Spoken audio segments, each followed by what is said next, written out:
acha tu. Mimi nilienjoy sana jana babe.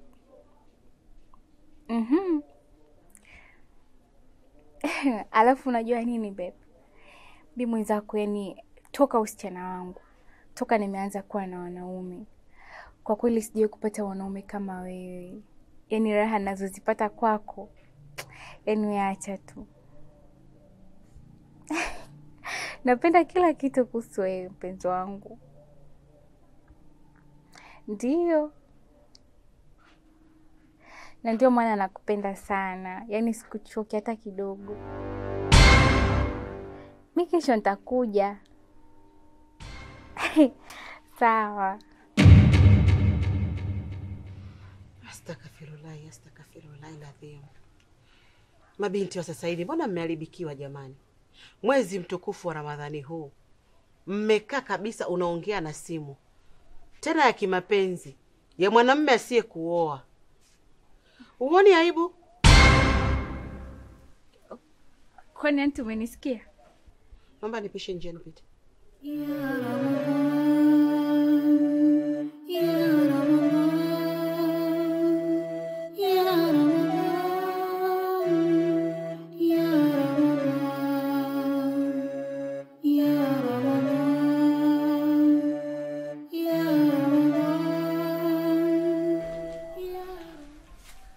Asante mwenyekiti. Hapa. Salama, karibu. Asante. Mwenyekiti mimi sio mkaaji. Ndiyo. Ila kuna malalamiko nimekuletea. Katika huu mtaa wetu kuna mambo yanaendelea ambayo nje ya maadili yetu. Kuna vijana wameingia sasa hivi wanavaa uchi, matusi, yani isitoshe wanafanya biashara ya ngono. Umeona? Sasa ukiangalia sisi wenyewe tuna watoto zetu wadogo tu, umeona? Kuna wanafunzi. Hivyo wanajenga picha gani? Mimi nikushukuru Mama Najla kwa hiyo taarifa. Unapoleta kwa mamlaka za kiserikali ni wajibu wetu kuchukua hatua na kulichunguza kwa ukaribu na kulifanyia kazi. Kwa hiyo nitawasiliana na viongozi wa juu kwa ajili ya kuhakikisha tunatoa utatuzi wa hilo jambo. Ila mimi nakusisitizia mwenyekiti, ilifanyie kazi. Mara lishakuwa janga hapa mtaani. Sawa, mimi niwatoe hofu. Wewe na hao wengine waliokuzunguka litapata majibu. Sawa. Mimi sio mkaaji, ngoja niende. Haya, asante. Usalimie watoto nyumbani. Sawa. Haya.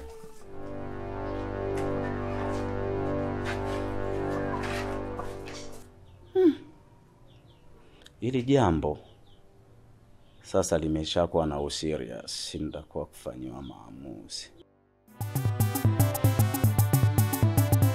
Kitaka misasambo wao wanafagio. Hata nyuki ule asali kwenye dangulo. Kitaka misasambo wao wanafagio. Hata nyuki ule asali kwenye dangulo. Vipi bosi? Kwema? Ni kwema. Japokuwa sio sana. Kuna taarifa nahitaji nikupatie. Ukiwa kama mtu wangu wa karibu, lakini pia ukiwa kiongozi wa hii dangulo. Taarifa sio nzuri. Inamhusu nani? Kama utakuwa na kumbukumbu, utakuwa unakumbuka Aisha aliondoka hapa kwenye mazingira ya kutatanisha sana. Na kila mmoja alikuwa afahamu Aisha ameelekea wapi. Nikaamua kufanya uchunguzi, lakini majibu niliyoyapata hayakuwa mazuri sana. Kiufupi, Aisha alifariki na ni muda kidogo umeshapita. Lakini sikuishia hapo tu. Nilijaribu kufuatilia nini hasa chanzo cha kifo chake, lakini hapo sikupata majibu sahihi. Kwa hiyo naomba waambie mabinti wote humu ndani. Kwa hiyo ndio taarifa iliyotufikia muda sio mrefu. Ni sawa, lakini kiukweli bosi, mimi hizo taarifa nilikuwa nazo muda sana. Lakini ni vile tu sikuwa bado na uhakika wa kujua kwamba hilo swala nililoambiwa ni kweli au uongo. Na kwa taarifa nilizozipata ni kwamba chanzo cha kifo chake ni ugonjwa wa kisasa, yani HIV. Ndio hivyo. Wewe Una uhakika na unachokisema au? Na kama hizi taarifa ulikuwa nazo muda mrefu, kwa nini hukuniambia? Na umezipata wapi kwanza? Kama nilivyokuambia bosi, sikuwa nimepata mwafaka kamili kama ni kweli au la. Na ukumbuke hapa duniani hakuna siri. Yaani unaweza ukafanya vitu vingi sana, ukajua ni siri, lakini kumbe watu wakawa wanajua. Hali ya kuwa hata wewe mwenyewe mhusika haujawaambia.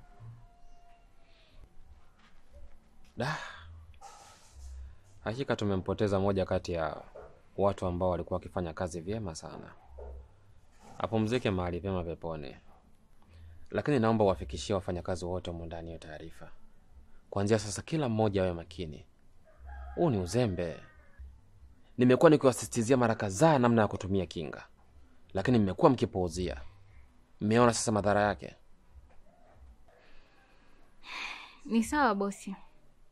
Mimi nitawaambia. Ila kiukweli wanapaswa kuwa makini sana. Na maanisha wanapoenda safari zao inabidi wao wanatumia kinga. Na kama haiwezekani kabisa, basi inabidi sisi wenyewe tuwanunulie vifaa ili wakati wanatoka waondoke na vitu vyao mkononi kabisa. Sawa. Nitalifanyia kazi hilo. Lakini pia usiona nimekaa kimya juu ya hiyo mimba yako. Bado kuna mambo najaribu kuyaweka sawa. Hakuna mwanaume asiyetamani kuitwa baba katika hii dunia. Kila mtu anatamani. Lakini kuna changamoto nyingi sana huwa tunakutana nazo, na nyinyi watoto wa kike huwa hamzifahamu. Na hata tunapojaribu kuwashirikisha huwa mnatuona sisi ni waongo tu. Mimi ni kuahidi kitu kimoja. Nitakuwa na wewe kuanzia mwanzo mpaka mwisho wa hii safari. Sawa? Sawa. Usiulize unataka nini kwa leo. Sema unataka nini wewe. Asa weka kigingi. Kigingi. Katika kigingi. Kigingi. Wende kigingi. Kigingi. Kigingi. Kigingi. Marhaba. Asante mtoto. Sasa ndugu yangu Kicheko, samahani sana nimekusumbua, lakini kuna shida kidogo nataka unisaidie. Shida gani hiyo tena? Kikweli unajua mpaka sasa nimetingwa. Kwa sababu kuna mzigo mpya ambao unataka kuja hivi karibuni. Afu sijajua umejipangaje yani. Sasa hapo unachanganya rafiki yangu. Sasa mimi nikusaidie kivipi? Mbona nilivuruga? Hapo nilikuwa nataka unisaidie kutafuta mkongo.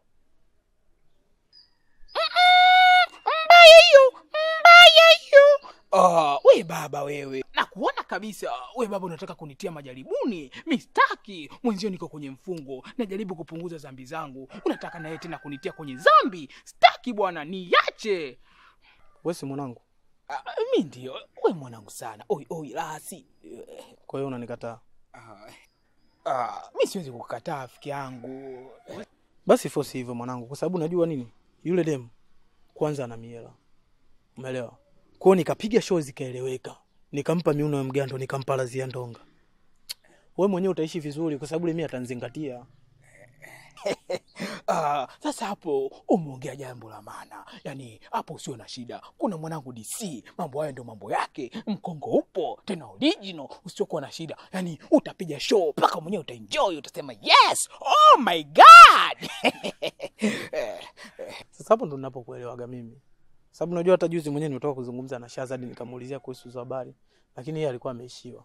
Kwa hiyo nikawaza, nikasema hapa mwanangu mimi Kicheko anaweza akanisaidia. Kwa hiyo unajua kwa hili uwezi ukafeli.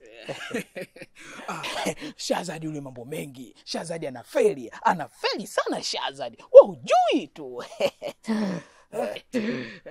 Basi ina noma, wewe force mwanangu. Hilo limeisha. Acha mapepe, utaenjoy na utafurahia. Basi. Nakukubali. Poa mwanangu. Unaga shombo.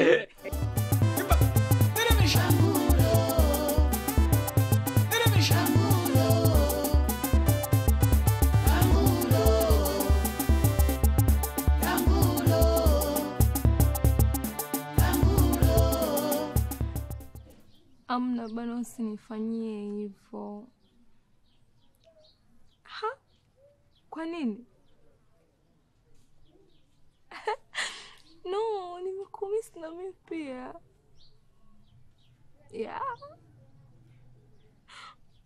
Baby. Hapana bwana, mimi sitaki.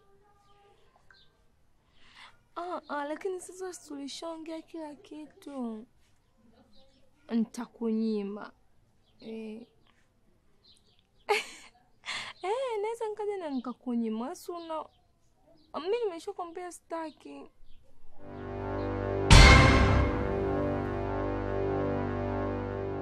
Unaongea nani?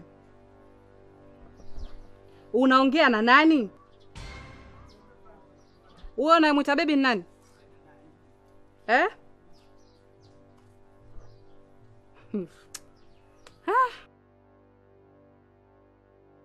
Hiyo simu kakupa nani? Mama, hii ni simu ya rafiki yangu. Ya rafiki yako hapa imefuata nini? Na kuuliza wewe. Naomba simu. Naomba simu. Naomba simu. Mwambie wewe rafiki yako haifuate kwangu hiyo simu.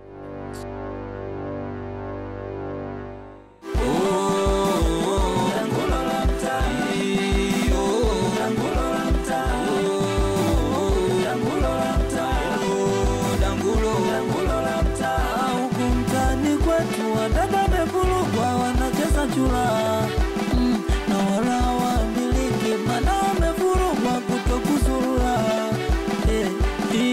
dangulo jamani dangulo la mta.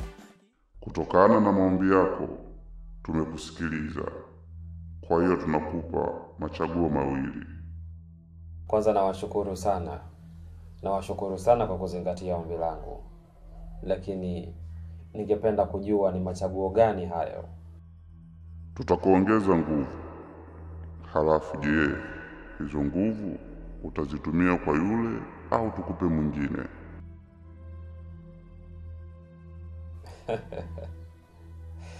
Wakuu, hivi kweli mniongezee nguvu nyinyi, alafu nitafute binti mwingine? Ina maana yule ana nguvu kubwa kiasi gani kutushinda sisi wote? Mimi nadhani mniachie yule. Nipambane naye. Nina uhakika nitamweza. Wala haina hata haja ya kutafuta mtu mwingine. Liko ndani ya uwezo wangu.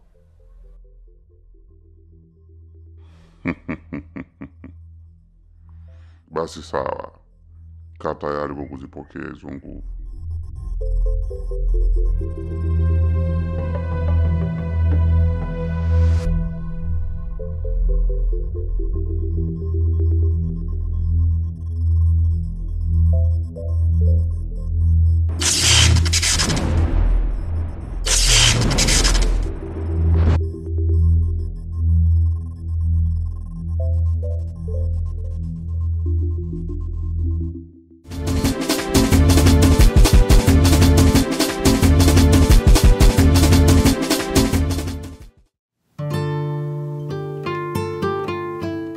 Huyu mwanamke toka jana kila nikipiga simu naambiwa inatumika. Au itakuwa ameniblock? Yes. Kaniblock. Sasa subiri nitamkomesha. Damu ya mtu haipotei hivi hivi.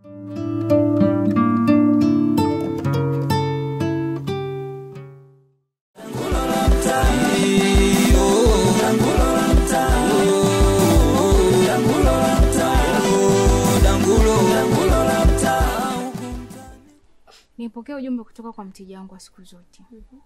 Lakini kwa bahati mbaya sitaweza kwenda kufanya kazi kwa sababu ya hali yangu. Kwa hivyo nilikuwa naomba uende ukafanye kwa ajili yangu.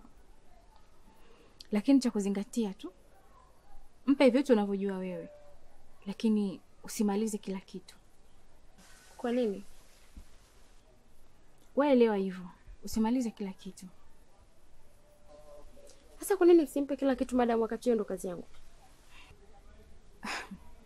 Unaweza kufanya nilichokwambia. Sawa, na vipi kuhusu malipo? Kuhusu malipo, watu usiwe na shaka. Maana mimi nishaongea naye kila kitu nishamaliza. Sawa. Nenda ukajiandae. Haya, mna shida. Na wala na stara wanazaula kama jalala.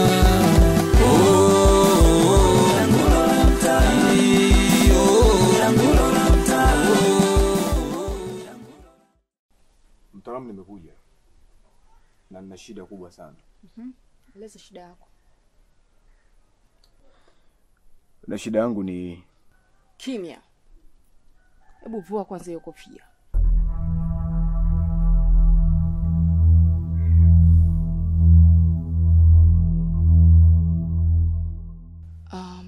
Kabla hujaeleza shida yako kwa mizimu, naomba urambe kwanza hii lolo.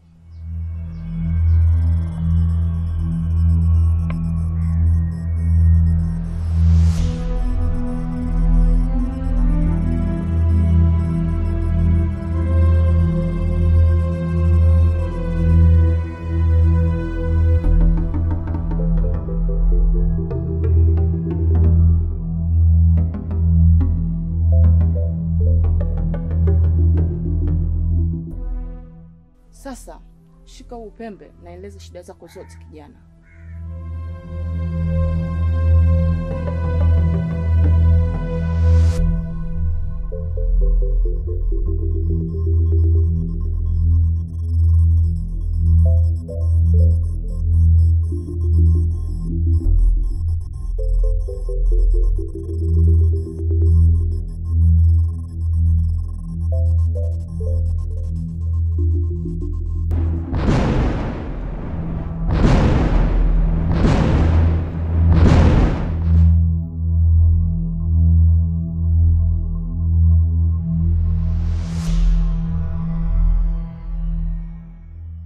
Safi sana kijana. Hiki ulichokinuia ndo unataka kiwe?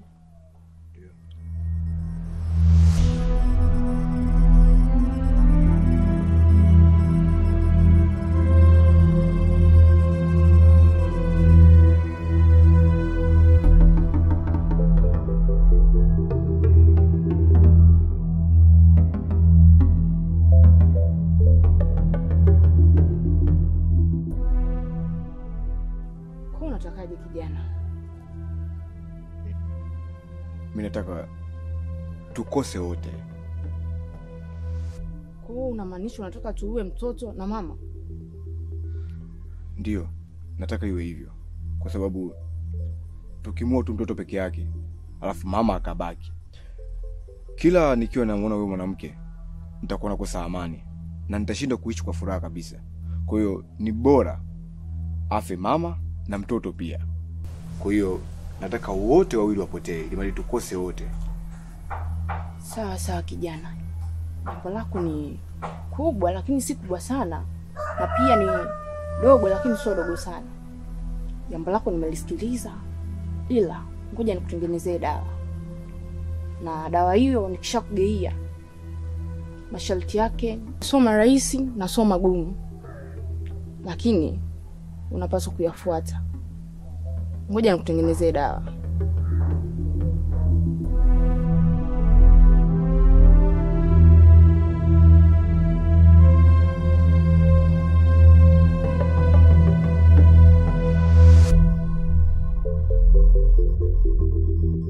Dawa yako ni hii. Unapoondoka, ukifika kwenye kizingiti cha mlango, kanyunyuzie. Na hakikisha hakuna mtu anayekuona. Na kisha ondoka pale bila kugeuka nyuma.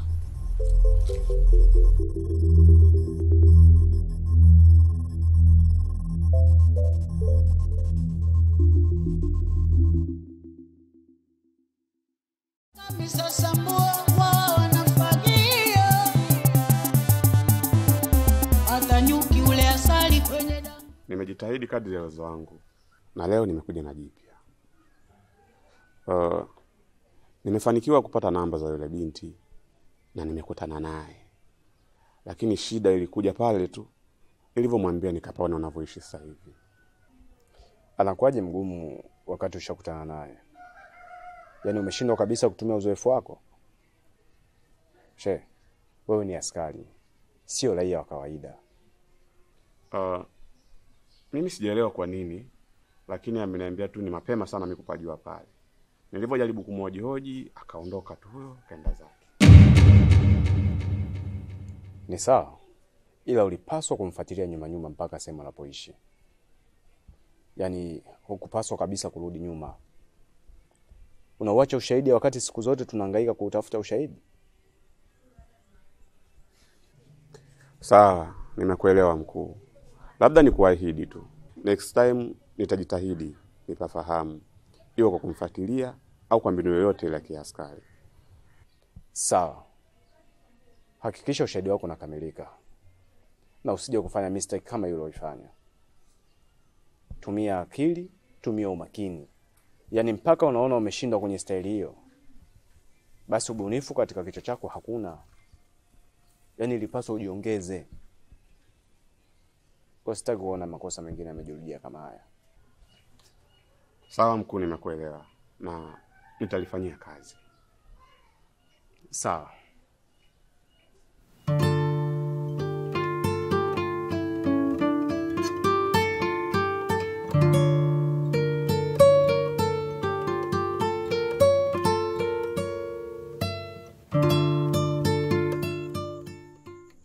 Na mwanangu, hivi ulishawahi kuona mzazi anamchukia mwanae alomweka tumboni miezi 9? Hapana mama. Alafu kwa nini umeniuliza swali kama hilo? Nimekuuliza kwa sababu nakuona mwanangu. Mimi nakujua. Nimekuzaa mwenyewe. Ukiwa na furaha nakujua, ukiwa na huzuni nakujua.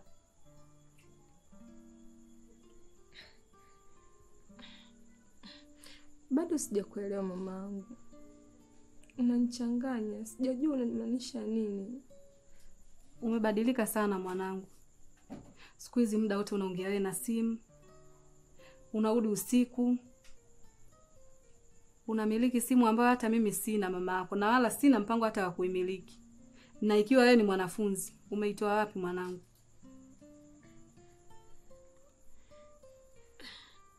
Lakini mama, si nilishakwambia na tulishaongea yale yote ya nyuma.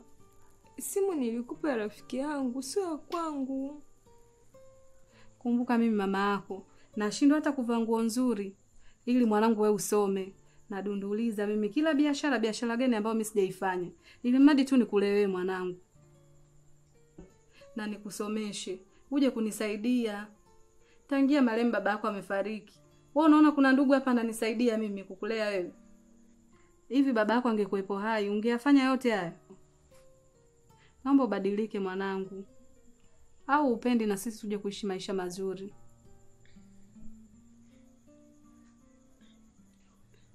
Mimi nimekuelewa mamangu. Nisamehe mamangu. Na kuahidi sitarudia tena.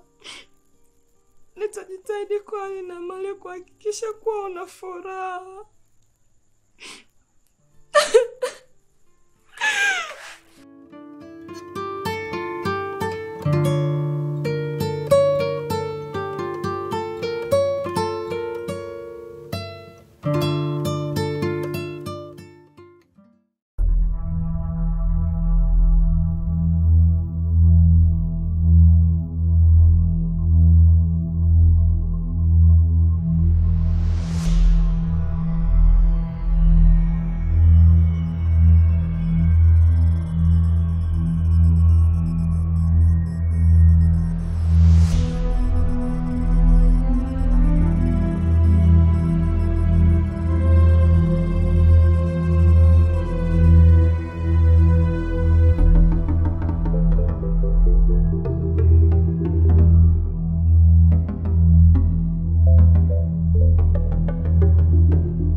Ni kama unajisumbua tu, maana huyo unanitafuta kivuli chake hakionekani.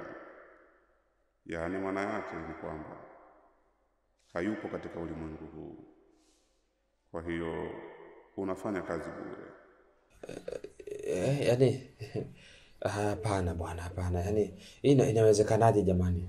Mbona imekuwa ghafla sana?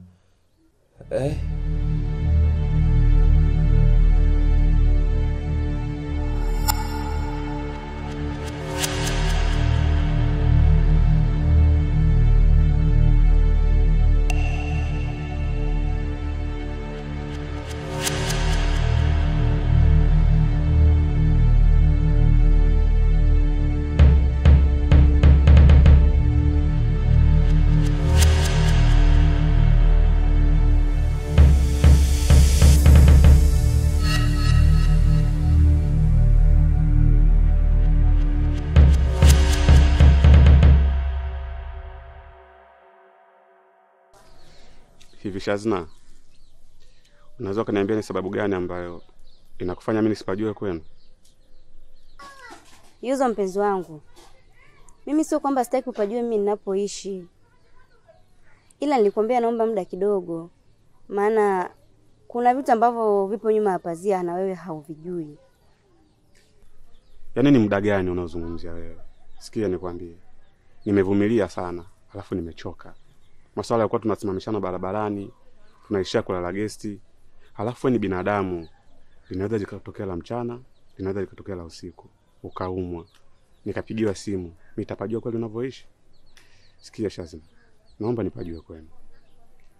Lakini Yuzo, si nilikwambia naomba muda kidogo. Mbona unashindwa kuwa mvumilivu? Mbona umevumilia kwa muda mrefu? Kwa nini usivumilie tu kipindi kidogo? Wahenga wanasema hivi, subira hiyo unayozungumzia wewe ikikosa kamba ni vigumu sana kuivuta heri. Sasa nikwambie kitu kimoja. Ukiwa tayari nitapajua, na usivyokuwa tayari pia nitajua. Uwe na mchana mwema.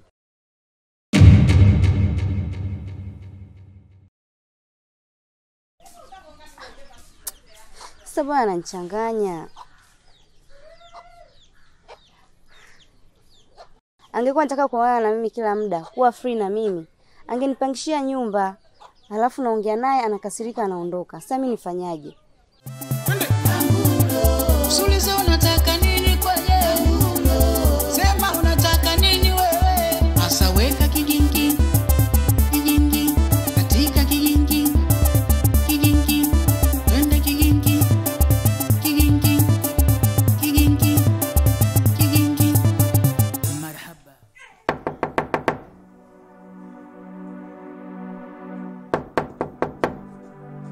Odi.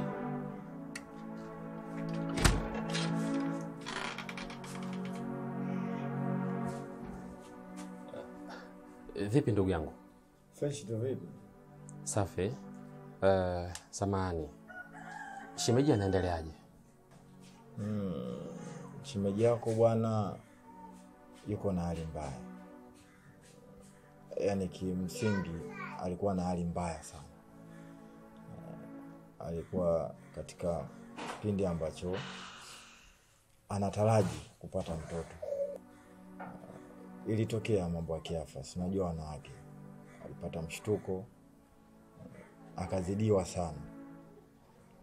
Hivyo kanipelekea mimi nichukue maamuzi ya kumpeleka hospitali. Na mpaka nampeleka hospitali alikuwa katika hali fulani mbaya mno. Hivyo. Kwa hiyo, yani anaendeleaje? Yani tangu umempeleka mpaka sasa hivi. Wewe niambie tu anaendeleaje kwanza? Kaka, hapo hamna cha kuendelea. Ni kwamba tayari nishampoteza. Kama nilivyokuambia hapo awali, nilimpeleka hospitali lakini alikuwa na hali mbaya sana. Kiasi kwamba hata madaktari wamejitahidi kwa namna ambapo wanaweza kutumia professional wao kupambania uhai wake, lakini wameshindwa. Hivyo nimempoteza kipenzi changu.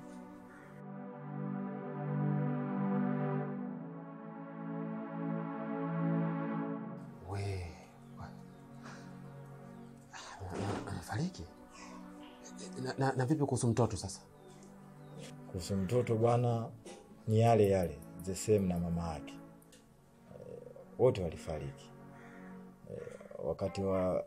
Wakati madaktari wanapambania uhai wa mama, walipambania vile vile uhai wa mtoto. Lakini Mungu ana yake bwana. Kaamua kuachukua wote, mama pamoja na mtoto. Basi sawa ndugu yangu. Kwanza pole sana. Lakini vipi kuhusu ratiba sasa ya mazishi, labda na utaratibu mwingine umekaaje? Kuhusu ratiba ya mazishi, hata mimi mwenyewe mpaka sasa hivi sielewi. Kwa sababu kumekuwa na shida kidogo ya familia, ya kwake na ya kwangu, mimi mwenyewe pia. Sielewi, lakini kama tutaendelea kuwasiliana, labda tukakutana katika hizi siku 2, najua nitapata ratiba rasmi kuhusu mazishi yake. Hivyo kama wewe mtu ambaye uliishi naye vizuri kwa kipindi ambacho mimi sikuwepo, ni jambo zuri. Najua nitakukumbusha, tunakwambia ratiba iko vipi na wewe ukashiriki mazishi. Sawa. Pole tena. Mimi naomba niende kwanza. Niende alafu naenda kuweka mambo vizuri, alafu mimi nitajua nafanyaje ndugu yangu. Haina shida ndugu yangu. Karibu sana.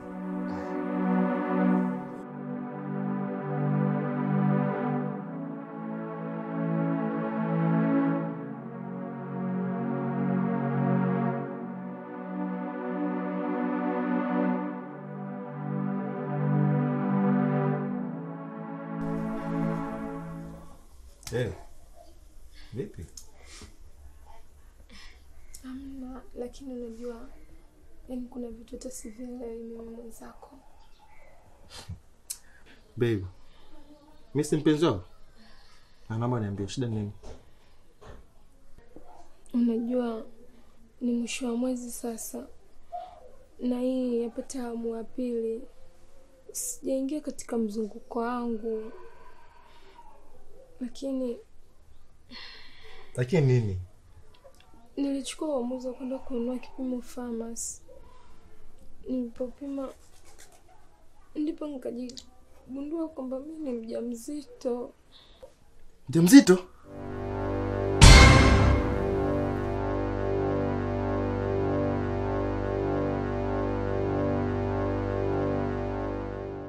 Vipi?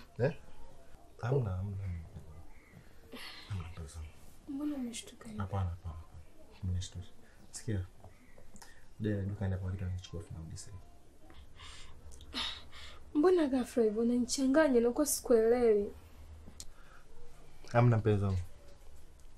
Kuja na dukani mara moja. Nikirudi tutajadili hili swala. Sawa? Sawa baby. Sawa.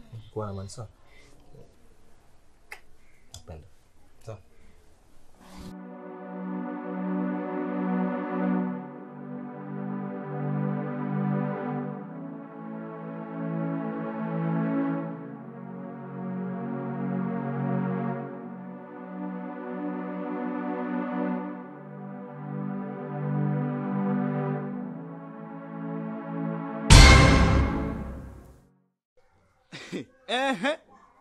Vipi? Na unaenda wapi sasa hivi? Naenda sokoni mume wangu. Unaenda sokoni? Yaani unaenda sokoni kwa ruhusa ya nani? Na nani amekuambia kwamba utoke ndani uende sokoni? Lakini mume wangu, mimi nimekupigia simu ulikuwa upatikani, alafu muda wa kupika ulikuwa ushafika. Nikaona nitoke niende sokoni ili nije nipike. Jamani, umenipigia simu mke wangu haipatikani kweli au unaona kama si? Ngoja niangalie kidogo za kweli. Kweli mke wangu kasimu kangu kalizima chaji, nilijisahau. Sasa sikiliza mke wangu, unijue. Ngoja nikwambie kitu mke wangu. Mimi kiukweli, na wivu sana.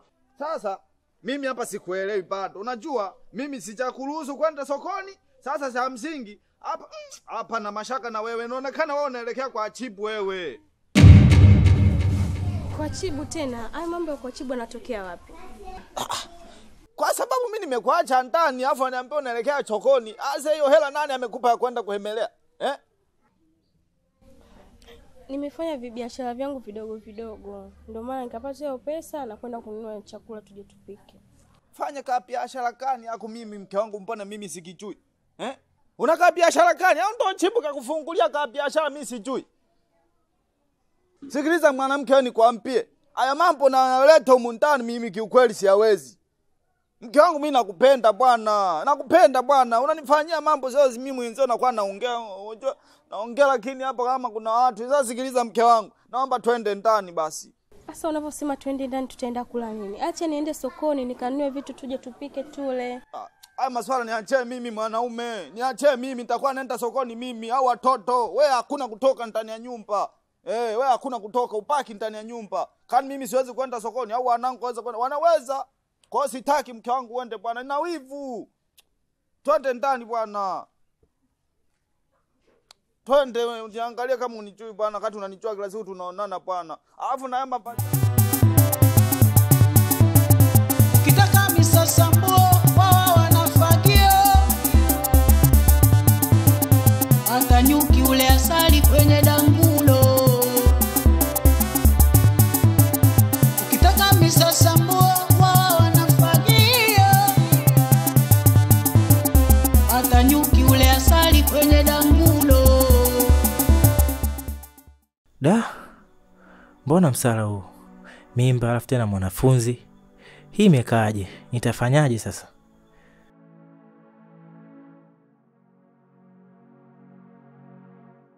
Lazima nifanye kitu.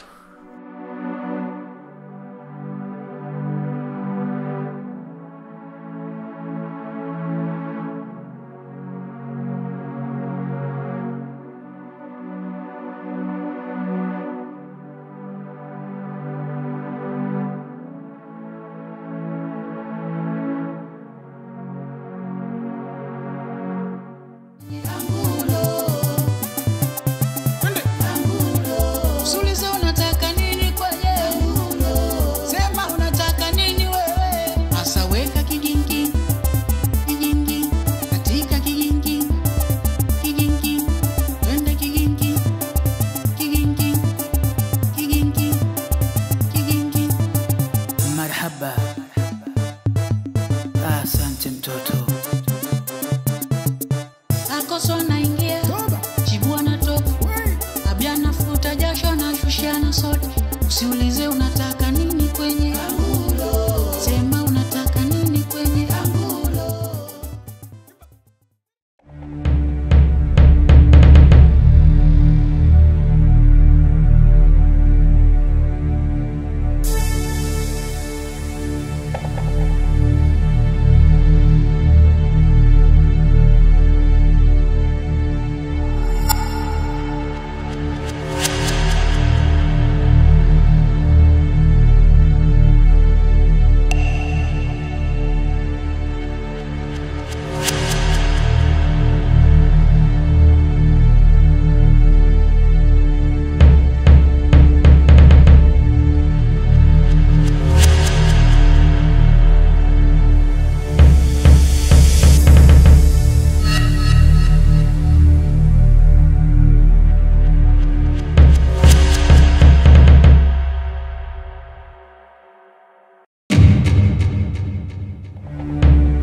Salama. Mimi ninatokea mtaa Nyaburu. Kuna mmoja ametokea hapa. 105 nyumba. Mimi kama msamaria mema tu. Okay, sawa. Sawa. Ukitaka misasambua wao wanafagia, hata nyuki ule asali kwenye dangulo.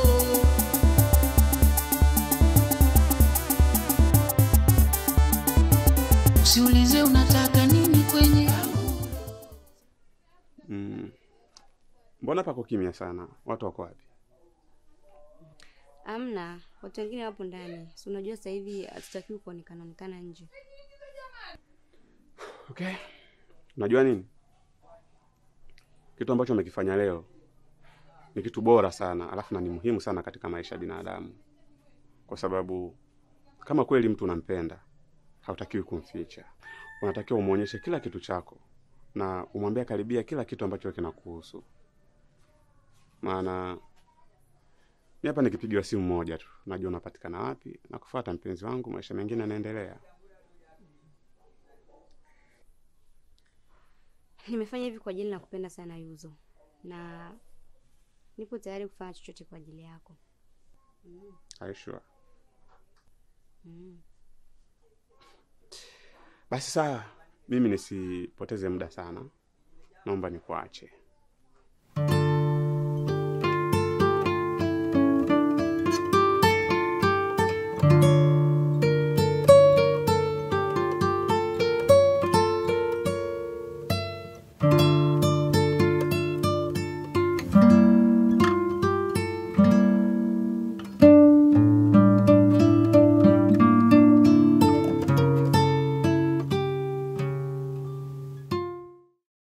Yule alikuwa anaongea naye pale ni nani?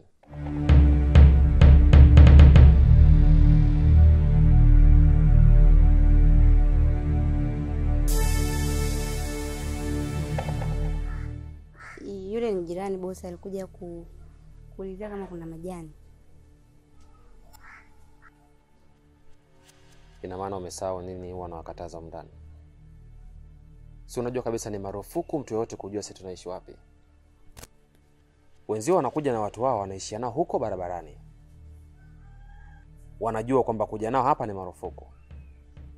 Lakini kwa sababu wewe umeshaota mapembe sasa, ukaamua kuingia naye mpaka ndani, si ndio? Haki ya Mungu bosi, na hapa yule ni jirani anafuga mbuzi, alikuja kuulizia kama huko ndani kuna majani. Sijamleta mimi kweli kabisa. Mimi nadhani wewe utakuwa mfano. Naomba uingie ndani. Uchukue kila kilichokuwa kitu chako. Uondoke.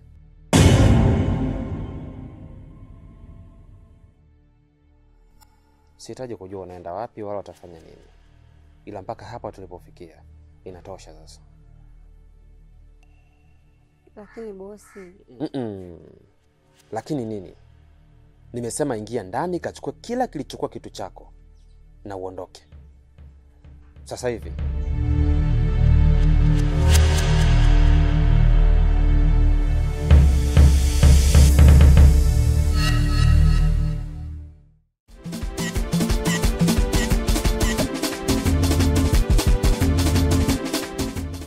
Sasa ndugu yangu, ile jambo lako nimeenda vizuri kabisa. Nimeenda kama tulivyopanga. Nilifika pale kati kwa DC nikachukua mkongo original, mkongo ambaye unafanya kazi 24 hours au joki, unaenjoy na maisha.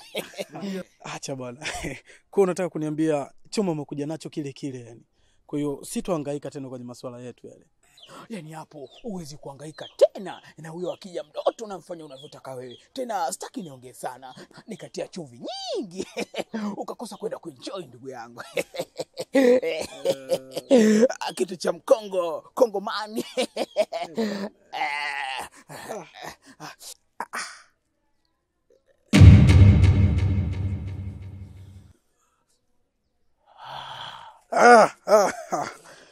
Kwa hiyo hapa sasa nadhani mchongo wetu umekamilika, si ndio?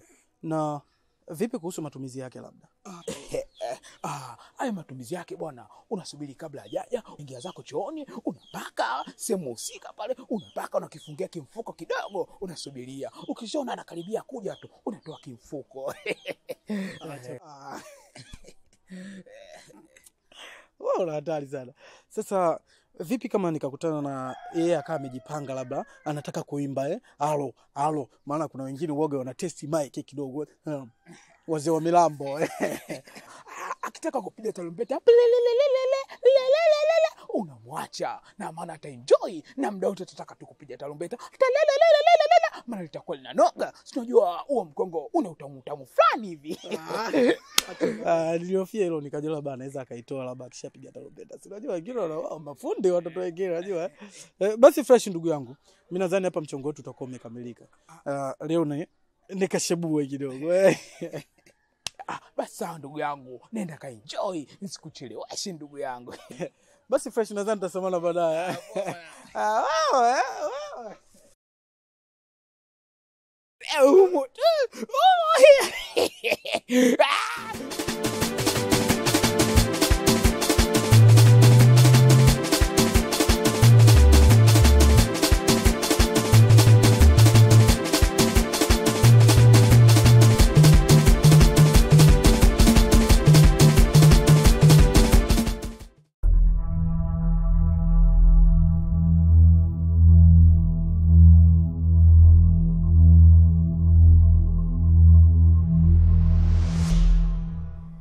Wakuu, nimerudi tena kijana wenu.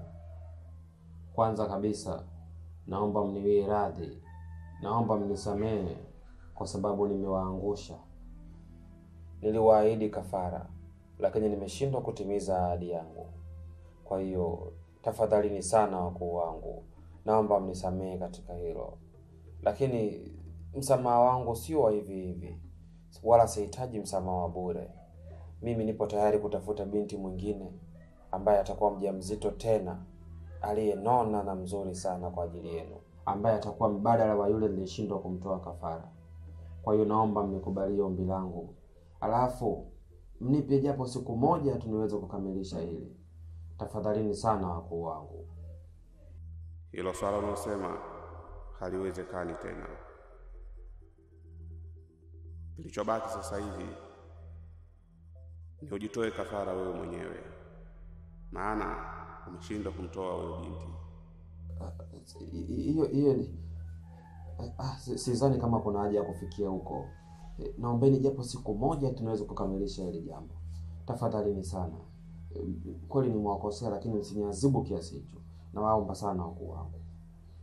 Kama umeshindwa siku zaidi ya 100, utawezaje siku moja? Tena kwa masaa 24 tu. Hilo haliwezekani na halitowezekana. Kilichobaki sasa hivi hapo ni utubu dhambi zako tu, ili uweze kurejea kwa Mwenyezi Mungu wako.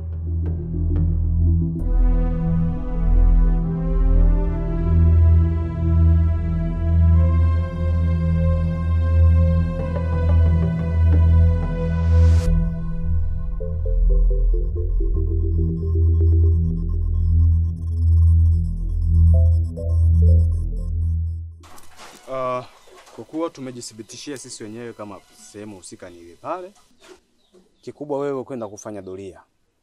Hakikisha umefanya doria lako vizuri, utanipigia simu, nitakuja na kikosi.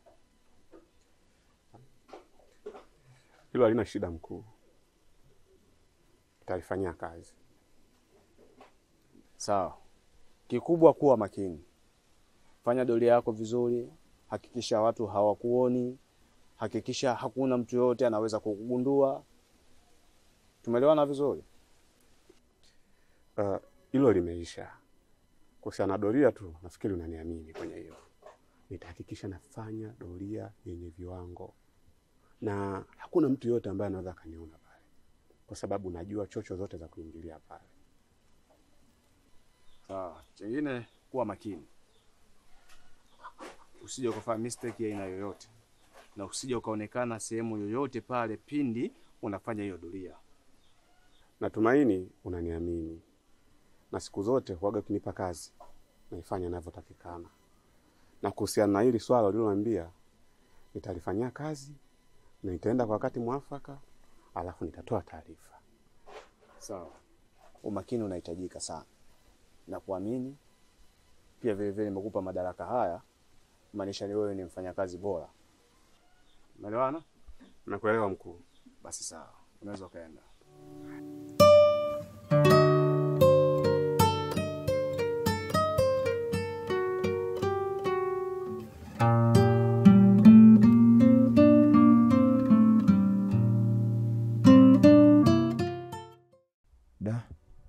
Mbona imeshakuwa jao? Imekuwa kipengele sasa. Ama kweli Waswahili walinena kisichoriziki hakiliki. Nimempoteza mwanamke wangu kipenzi, Pinki wangu. At the same time nimempoteza pia mtoto wangu aliyekuwa katika safari ya kuja duniani. Na ndoto ya kuitwa baba imeshakwenda na maji. Ingawa nina nafasi ya kuitwa baba tena. Na kubwa kuliko hapa, nilikuwa naishi na Pinki kinyele, pasipo familia yake wala ndugu zake wala mtu yoyote kujua. Na sijui naanzia wapi kuhusu kumstiri. Kikweli nipo dilema. Nimedevera. Yote kwa yote, Mwenyezi Mungu mwingi wa rehema ampumzishe mahali pema peponi. Amina.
Sasa kama Aisha amefariki kwa ukimwi, vipi kuhusu mimi?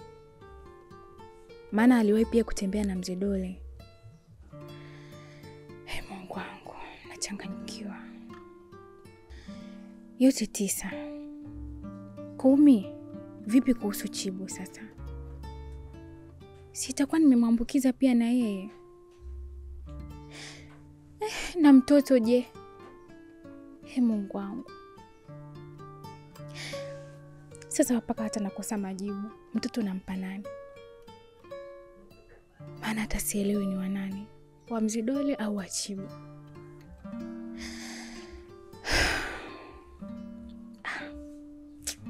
Potelea pote bwana. Potelea pote bwana. Mimi nitampa yoyote yule ambaye atamkubali. Hila ni hatari sana.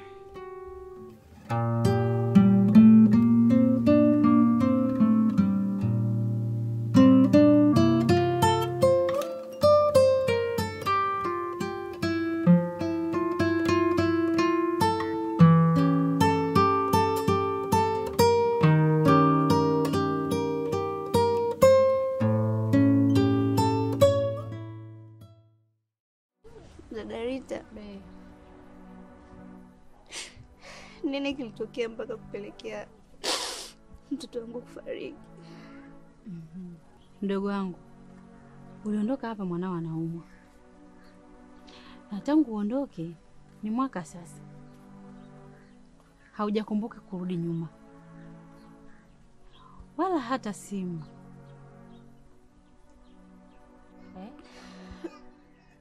Lakini dada, wewe mwenyewe unajua kabisa nilienda mjini kwa ajili ya kutafuta ile matibabu ya mwanangu. Sio kwamba nilikaa kimya kwa kupenda dada. Yaani tunajua kabisa umetoka kutafuta pesa, sawa. Je, simu hakuna? Hata simu kutupigia na mawasiliano ukabadilisha. Tumejitahidi sisi kadiri ya uwezo wetu kupambana na huyu mtoto, lakini ikashindikana. Na pia tulikutafuta mno, na kwa vile Mwenyezi Mungu amempenda, hatuna budi kumshukuru.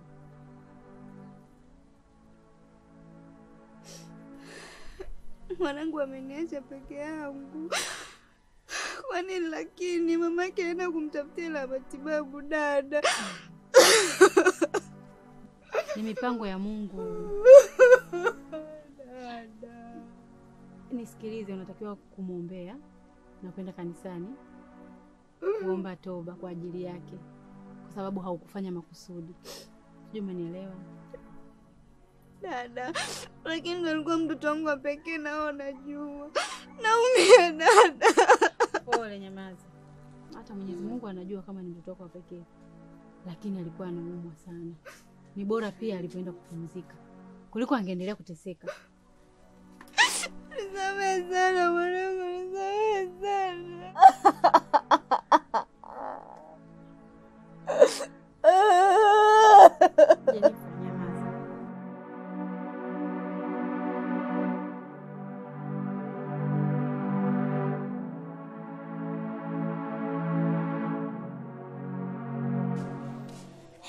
Mzidole, kama unavyojua Aisha amefariki kwa ukimwi. Haya, vipi kuhusu mimi na wewe? Wewe hauogopi? Sasa wale kwambia ukitembea na mtu mwenye ukimwi na unakuwa na ukimwi nani? Watu tuna mbinu. Unaweza ukadeti na mtu ambaye ana ukimwi na bado nisipate, kwa sababu sisi ni mamida field. Kwa hiyo ni kama wadudu warukao na watambao, sio? Na maanisha mash. Kwa Kiarabu tunasema mash. Kama wewe uliweza kutembea na Aisha na ukaja ukatembea na mimi, isitoshe ukanipatia mpaka mimba. Vipi kuhusu na huyo mtoto aliyepo tumboni? Hauoni kama ni hatari sana? Inabidi tuende hospitali tukapime, tukajue wapi tunaanzia. Hapo kwa kuhusu swala la kupima hilo uongo. Yaani mimi siwezi nikatoa mguu wangu hapa nikapeleka matendegu yangu hospitali nikapime ukimwi. Eti kwa sababu tu nilitembea na mtu ambaye ana ukimwi. Umeelewa? Sisi ukisikia ile nyimbo ambayo Mondi anasema sijui paka mate niteleze kama nyoka pangoni. Sasa mimi ndo wale nyoka pangoni ambao naweza kupita kwenye utelezi wa aina yoyote ule bila kutoa hata chembe ya alama kwenye mwili wangu. Na maanisha kama Aisha amekufa kwa ukimwi, hayo ni maisha yake na siku zake tu zilikuwa zimeshafika. Ila kwa mimi mtaalamu wa viungo, mido, kwa Kiingereza wanatuita reptilia, magician, yani professional player wale ambao tunaweza kunyumbulika kulia tukaenda kushoto, kulia tukaenda kushoto. Siwezi nikaathirika kizembe namna hiyo eti nitoe hapa niende nikapime ukimwi. Unaumwa nini? Fanya twende hospitali ili tukajua ni jinsi gani tunaanza. Na isitoshe watatupatia dawa ambazo zitatufanya tumkinge mtoto. Hata ubishi. Hata hizo hapo kwenye kupima unaweza ukaenda kule ukakuta watu wengi. Afisa nikipimwa ngikuta nao si aibu. Sasa aibu iko wapi? Wewe unaona aibu nini? Kati hivyo vitu private.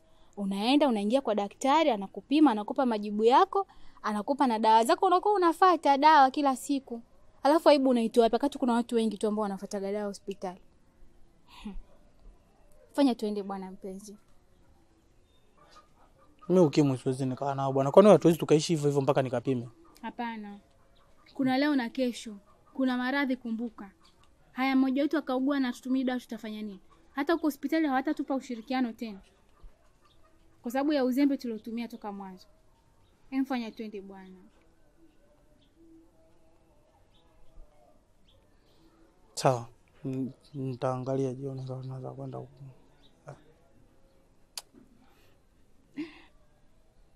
Sija kupata mwanaume mwoga kama wewe. So uoga vitu vingine wewe tungeishi tu mpaka niende tu. Wewe tunaweza ukaja tu nyumbani tukalea mtoto basi akakua. Kwani shida si mtoto akue. Mpaka tukapime ukimwi. Fanya twende bwana, acha uoga.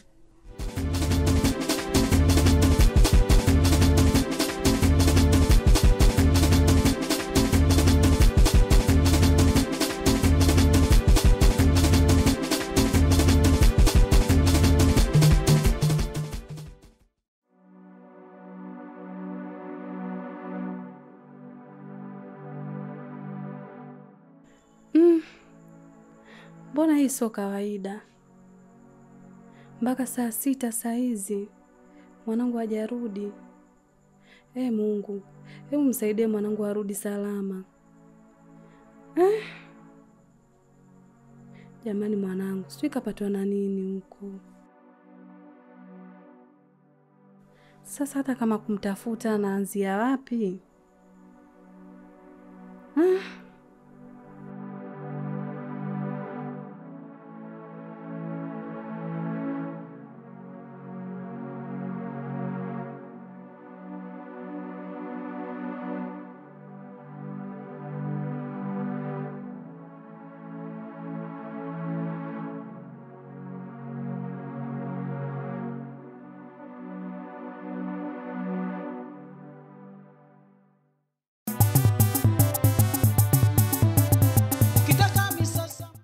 Kama majibu ya daktari ulivyowasikia, mimi na wewe wote ni waathirika.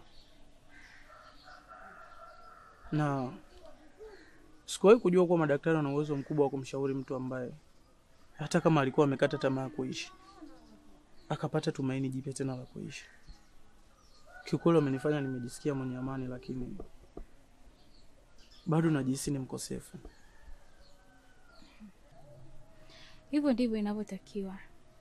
Na ndio maana nilikuwa nakusisitiza sana tukaangalia afya zetu. Kwa hiyo hapa kuna kingine kilichobakia zaidi ya kuwa tunaenda kuchukua dawa na kutumia, maisha mengine yanaendelea. Lakini pia sio jambo rahisi kama unavyolichukulia wewe Maina. Kwa sababu nitamweleza nini mwanangu? Na anapokuja atamkuta babake kwa ni mwathirika.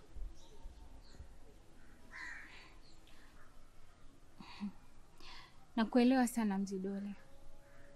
Lakini pia kuhusu hilo wala usijali. Nilikuwa nafikiria mtoto. Na ndio maana nikawa nakusisitiza kwa nguvu zote ili tuweze kwenda hospitali kupata tiba na kujua jinsi gani ya kumkinga mtoto.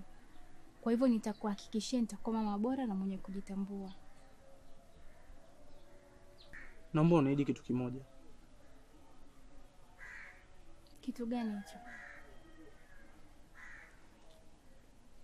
Niahidi kuwa utakuwa mama bora kwa mwanangu. Na hatopitia njia mbovu ambazo nimepita mimi au wewe, ikampelekea mpaka kufikia hatima ambayo tumeipata sisi.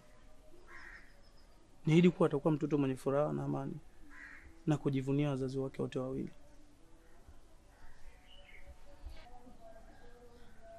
Na kuanzia sasa nipo tayari kuishi na wewe. Kwa hivyo jioni utaenda kuchukua vitu vyako na utakuja geto. Tuanze maisha upya ya kumlea mtoto wetu.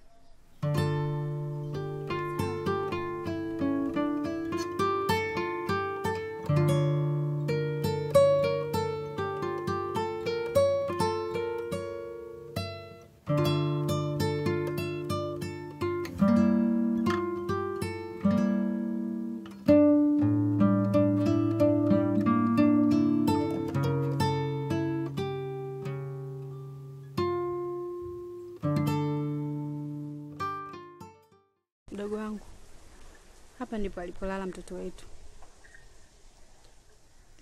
Tunachotakiwa sasa hivi ni kumwombea dua ili apumzike kwa amani. Hata sasa hivi akikuona hata kusamehe madhambi yako yote.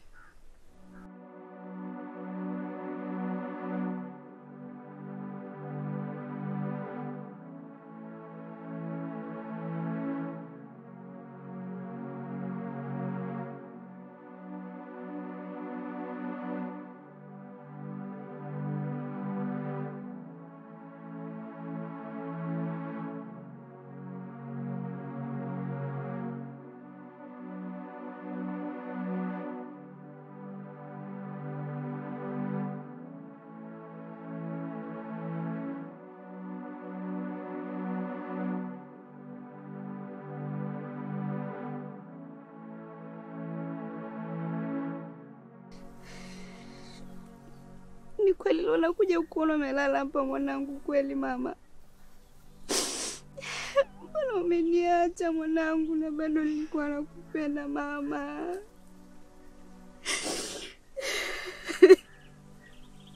Mwanangu naumia mama. Amka turudi nyumbani mwanangu. Nimekuja kukuona. Amka dada. Mwambie basi amke twende nyumbani. Amka mama. Mdogo wangu, usilie, nyamaza. Unavolia hivyo unasababisha matatizo mengine, utaumwa. Dada naumia. Mwanangu analala hapa, mimi nalala ndani. Nishazoea kulala na mwanangu, nalala mwenyewe. Kweli mwanangu nisamee mama, nisamee mimi mwanangu, nisamee. Nyamaza mdogo wangu. Usilie. Unapolia unaniumiza. Naumia. Kwa sababu mimi nimekaa naye muda mrefu. Nimemuuguza mpaka umauti umemfika. Nimekutafuta, nimekukosa. Umeamua kuniachia maumivu mwanangu. Nimekuja kukuona mama upo. Nganiambia basi mwanangu. Ungeniambia kama unaniacha mama. Niache. Niache, usinilize mama. Usinilize. Niache. Nimemlea muda mrefu, nimemunguza muda mrefu. Niache, unasikia? Usilie. Nyamaza.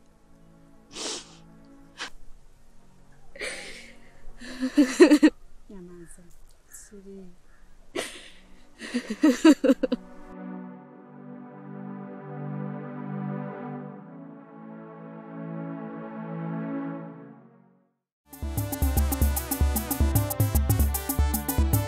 Usiulize unataka nini kwenye angulo. Sema unataka nini kwenye angulo. Subiri kama dakika 2 hivi, kuna mgeni namsubiria hapa.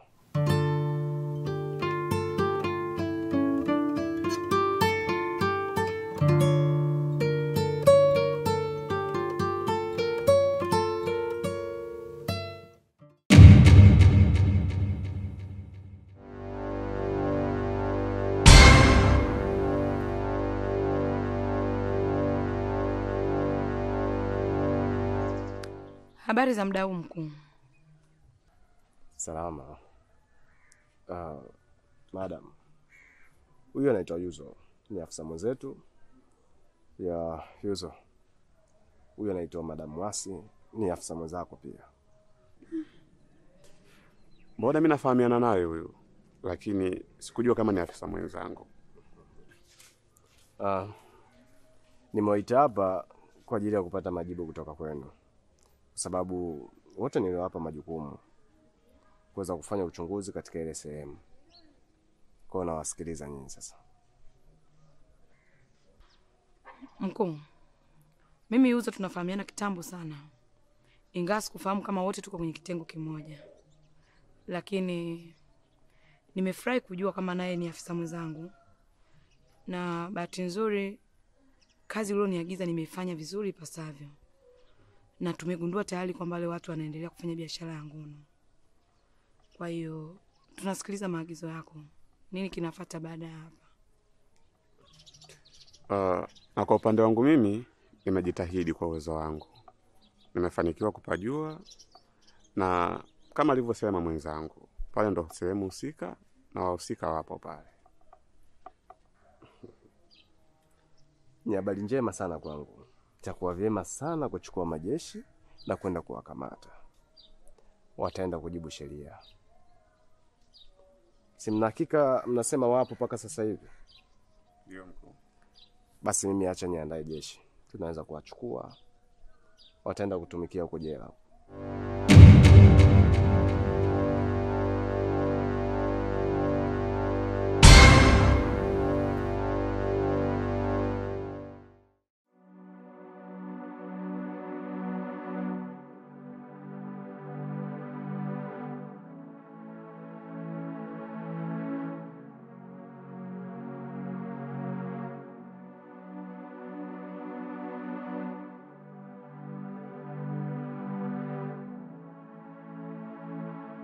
Chibu,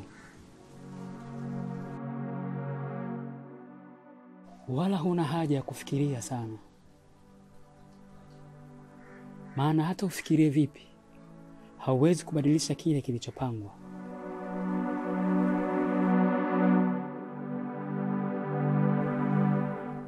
Shukuru Mungu tumepata nafasi ya kuomba toba, maana wenzio hawakuipata hiyo nafasi hata kidogo.